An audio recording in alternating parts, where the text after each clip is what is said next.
What's up guys, it's time to take a look at this hidden 1TB flagship phone that you guys totally missed. It's in this mystery box which has only one letter and that is R. R could mean anything. Is this a phone from Randy Orton? Probably not. It's actually from a company that is super unknown and it goes by the name of Smartisan, and this company is the first in the world to actually release a 1TB flagship phone. The Note 9 may be the popular one, but this was actually the first one to have that. So we'll be taking a look at this phone from Smartisan that is called as Smartisan R1. There are a lot of interesting things going on with this phone, from its design to its software to its internal things. So we're going to be taking a look at that in this video. So what is Smartisan R1? Well, it's a phone that is kind of like OnePlus 6 of China, meaning you get flagship features at a cheaper price. If we talk about the build quality, it has a very unique looking design. We get 3D glass on the front and the back. We got a very unique look for the dual cameras. There's this space in the middle that creates this different look, and also here you can see the letter. This is actually the logo for the company, and this also acts as a fingerprint scanner. So we have the aluminum sides and they have a very unique look because they have this golden strip going around all the way, kind of make the phone stand out. And the favorite thing are the keys on this phone. The way they are shaped, they actually remind me of the iPhone 4S. So we have the plus key for volume up and minus key for volume down. And towards the left hand side is a key, and no, it is not an AI key, it is actually a shortcut key. There are a couple of functions that you can assign to this key, such as going into this multi-window feature. I think it's my first and the only phone that has this dedicated shortcut key for user actions. Now there is no headphone jack on the phone, so you have a Type-C dongle out of the box, but it does rock stereo speaker. Now from the front look, it does have a notch which is very similar to the Essential phone's notch. There is a U up front. It's something that Samsung could actually do with their U-shaped notch phone, mid-range phones in the future. So it's kind of like that, and by default the notch is turned off. So far I've not been able to turn it on from the settings, but it's a good thing since it does utilize the notch in a good way. Like, you have your important information on the sides, and it does have intelligent optimization with applications such as YouTube. So if you play videos, they're not gonna go with the notch. The earpiece of this phone is situated right above the U-shaped notch, and it actually doubles as a speaker. So this has a very decent stereo speaker system. So unique design is nice, but what makes this phone special is its internals. So it comes with a Snapdragon 845 processor with 6 gigs of RAM. It's really fast, and if you want to, then you can actually go with the 1TB version, which is the most specs out version that comes with 8 gigs of RAM if you guys need that much storage. So this display is actually pretty bright, but sadly it's not an OLED display, it is LCD. So even when the notch is disabled, you can still see it in some lighting conditions. So again, this is their first flagship phone that is also cheaper, specific to China. So they had cut their corners short in some areas like the display, but still it's a very decent display, coming at 6.1 inches size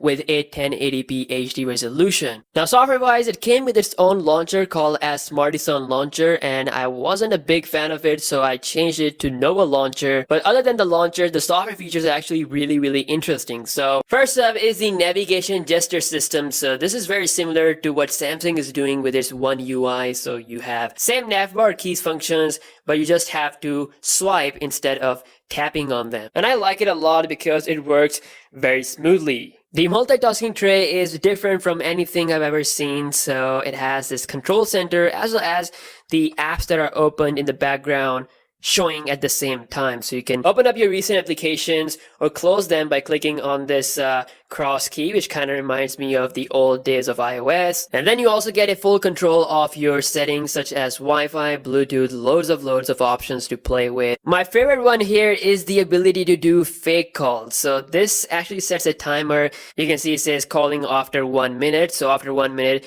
I'll get a fake call. So as you can see, I'm getting this phone call, a fake phone call from this guy, John Doe. So if I answer it, This guy spoke Chinese for some few seconds and then it stopped. And it basically helps you to get out from certain situations. If you are ditching someone for some reason, you can have this fake call feature. So you also get the reading mode, aka nighttime vision. There's a multi-window kind of mode that I've assigned to this shortcut key on the left. So if I press it, it initiates that. And this mode allows me to do a lot of things really quickly, such as going into my images, checking out my files, seeing what's copied to the clipboard, and also some of the app shortcuts that I've set. So I can add apps here if I want to, and I can remove it. And this is actually called as one-step feature, which you can turn off if you want. Now there's also another unique way of pretty much controlling all the applications and stuff at once. So if I swipe from the bottom like slowly, it takes me to this space. In this space I have access to all of my applications, so you can see a pointer on the screen and I can move around by moving the phone. It's actually using the gyroscope to move around the screen, and if I point the gyroscope to any application such as YouTube, it takes me to that. So it's like instantly getting a big access to pretty much everything that is on the phone,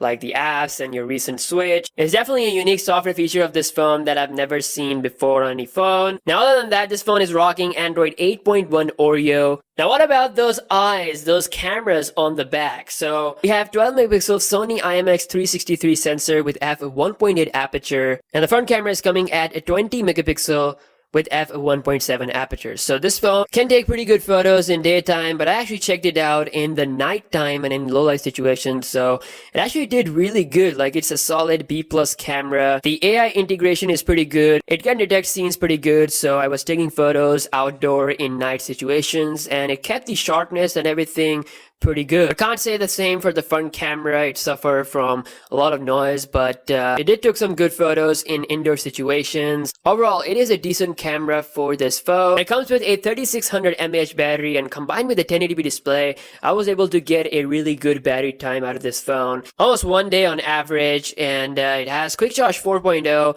It's actually the first phone to have Quick Charge 4.0 with a fast charging. So SmartEthon R1 is definitely a good phone with flashy features at a cheaper price, but because the company is really small and unknown, this phone wasn't launched worldwide, so it was only launched in China. But I would love to see a flashy phone next year, the SmartEthon R2 from this company, in other regions as well. So thank you so much for watching this video. Let me know your thoughts in the comment section below about this phone, and I will see you guys in the next one. Peace out.